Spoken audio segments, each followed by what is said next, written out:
would have said I decided that the greatest journey is the journey of the mind, since this is what determines the journey of life. Have you ever had the feeling that your mind is on a journey, a voyage of discovery? That sometimes it has to make long passages on dark, uncharted seas, and at other times it discovers bright islands of beauty or of truth, islands it will know from this day forward that it can always steer for and find in a storm, while the gales of life blow themselves out and the enormous seas of misfortune or pain or sorrow or doubt subside into calm.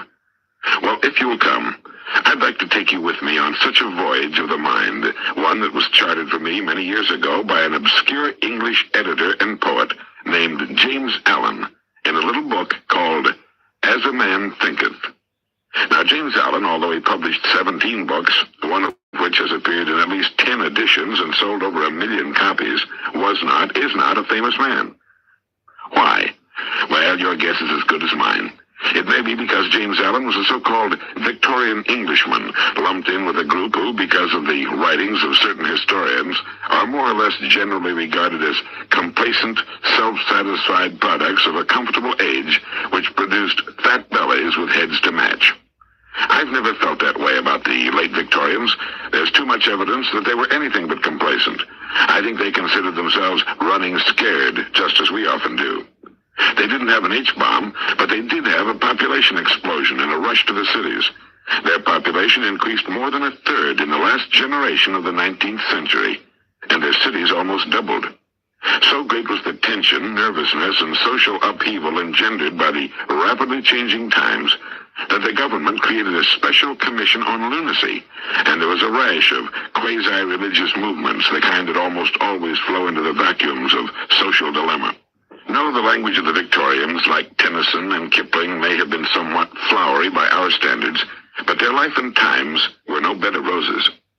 Another reason why James Allen is not in Webster's biographic may be his warranted or unwarranted inclusion in another group variously tagged as exponents of 19th century individualism and so-called mind cure. This group ran the gamut from Horatio Alger to Ralph Waldo Trine. James Allen was a reporter. Journalist was the more appropriate term in his day, and I think he was infused with a sort of world consciousness. And I suspect that, like Kipling, he took an interest in the religious writings of other races and cultures, the Hindu Upanishads, and probably the Confucian, Buddhist, and Mohammedan books, too. But I'm not sure, and perhaps we'll never know. I've written to his publishers and to the village of Ilfracombe on the Devon coast where he lived in an effort to learn more about him. But the sum of my factual knowledge at this point is rather small. He was born in 1864 and died in 1912, a true late Victorian. He was a reporter and, in later life, the editor of a magazine called The Epoch. Mainly, he was an essayist, a sort of how-to book writer and a poet. And sometimes, as an essayist, he strikes me as very fine indeed. I should qualify that opinion by disclaiming any pretensions to literary criticism. My literary tastes are often decidedly unliterary. Unlike the critics, I'm most often happily oblivious to flaws in style and language, if the author's ideas hit me where I live. I consider James Allen's most popular book, As a Man Thinketh, a fine piece of writing, a beautiful essay on an important theme. More significant, I believe it represents one of the most effective kinds of verbal communication. It speaks often very poetically to some mystic quality in each of us, a quality that seems to discern truth. Listen to these little poems, which are the beginning and end pieces of As a Man Thinketh. Mind is the master power that molds and makes, and man is mind, and evermore he takes the tool of thought, and shaping what he wills, brings forth 1,000 joys, 1,000 ills. He thinks in secret, and it comes to pass environment is but his looking glass. And finally, tempest-tossed souls, wherever you may be, under whatsoever conditions you may live, know this. In the ocean of life, the isles of blessedness are smiling.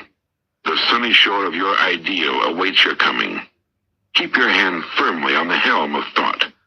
In the bark of your soul reclines the commanding master. He does but sleep. Wake him. Self-control is strength. Thought is mastery. Calmness is power. Say unto your heart, peace, be still. Now you may say, that's all very well. I appreciate poetry and I believe in truth. But is it relevant? The truths I'm interested in are those that speak to my personal situation, or at least to the times in which I live.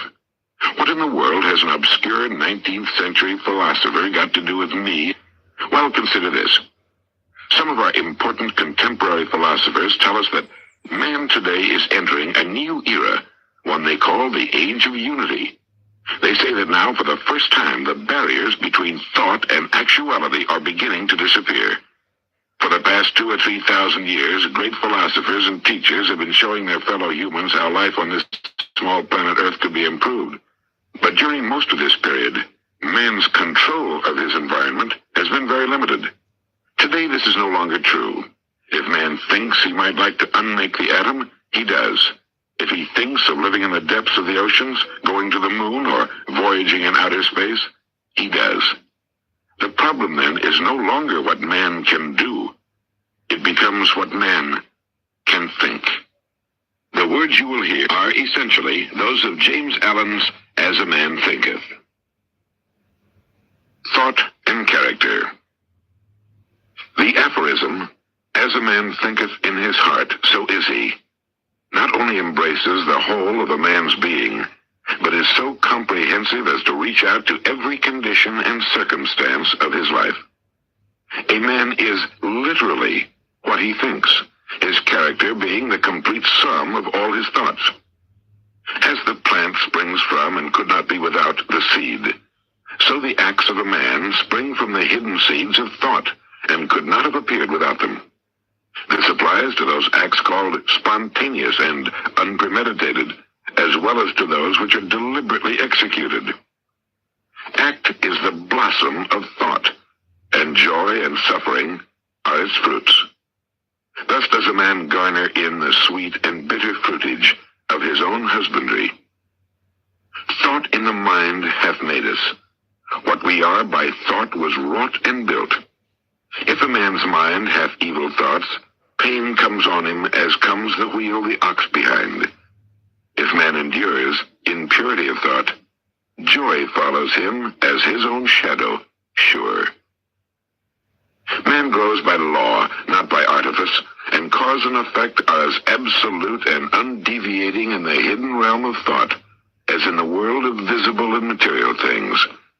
A noble character is not a thing of favor or chance, but is the natural result of continued effort and thought, the effect of long-cherished association with high ideals.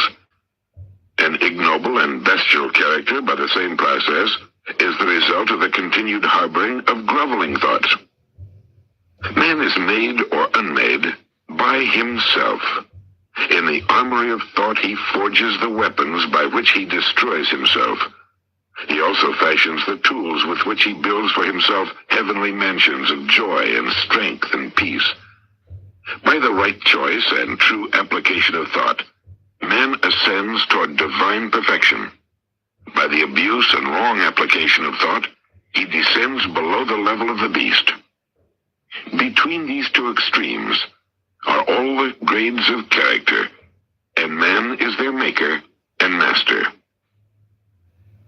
Of all the beautiful truths pertaining to the soul which have been restored and brought to light, none is more gladdening or fruitful of divine promise and confidence than this, that man is the master of thought, the molder of character, and the maker and shaper of condition, environment, and destiny. As a being of power, intelligence, and love, and the lord of his own thoughts, man holds the key to every situation, and contains within himself that transforming and regenerative agency by which he may make himself what he wills.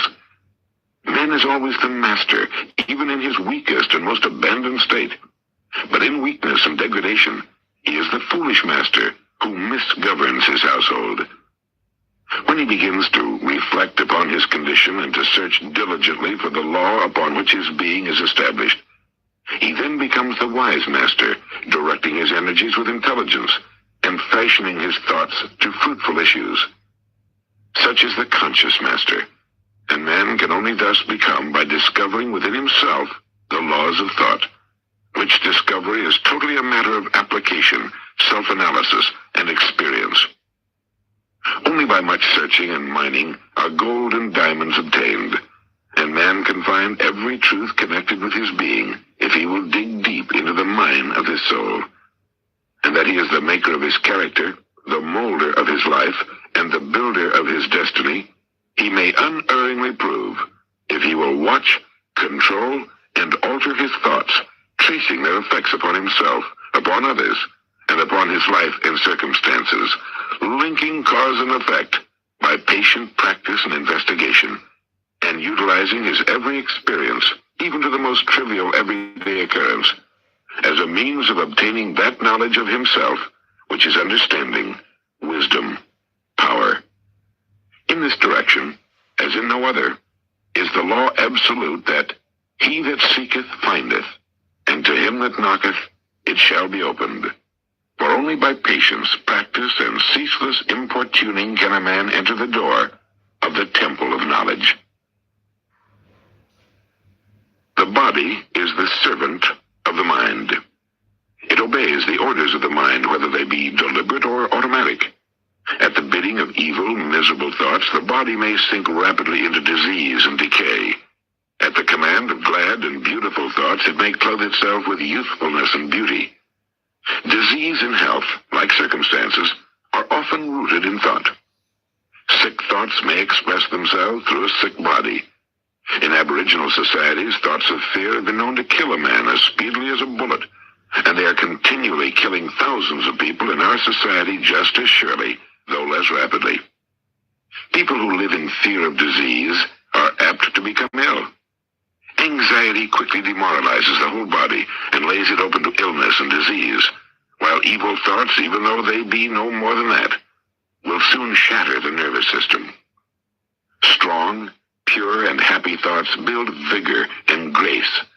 The body is a sensitive plastic instrument which responds readily to the thoughts by which it is governed, and habits of thought will produce their own effects, good or bad, upon it.